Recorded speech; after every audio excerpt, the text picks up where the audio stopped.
Hammaga salom. Bir kun ichiga 8 mingdan 12 mingtagacha mashina ishlab chiqaradigan BYD mashinasini tarixi haqida gaplashamiz. Bugun BYD Tesla bilan raqobat qilayotgan eng katta elektromobil kompaniyalaridan biri. Lekin u bir paytlar oddiy telefonga batareya ishlab chiqaradigan oddiy bir firma bo'lgan. BYD asoschisi Wang Changfu u 1995-yilda kompaniyani tashkil qilgan. U oddiy bir qiymat bo'lgan. Uning maqsadi oddiy, arzon va sifatli batareya ishlab chiqarish. BYD avval telefon batareyalari ishlab chiqargan eng katta mijozlardan biri bu Nokia edi.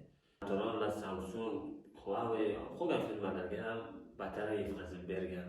BYD 2003-yilga avtomobil sanoatiga kirib kelgan. Oldiniga odamlar ishonmaydi, lekin ular harakatdan to'xtamaydi.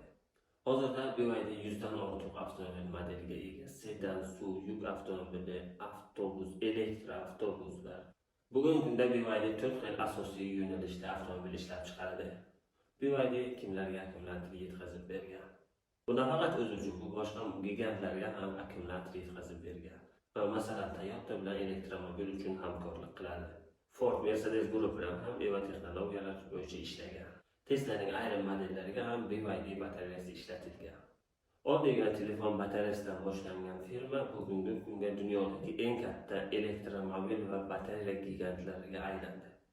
Oxirigacha ko'rganingiz uchun bu BYD nomi nimani anglatadi? Ingliz tilida olingan bo'lib, orzularingizni quring yoki bo'lmasa orzularingizni yarating degan ma'noni anglatadi. Bu Xitoyga ishlab chiqarilgan mashina bo'lsa ham dunyo bo'yicha sotilish mo'ljallangani uchun ingliz tiliga olingan narsa.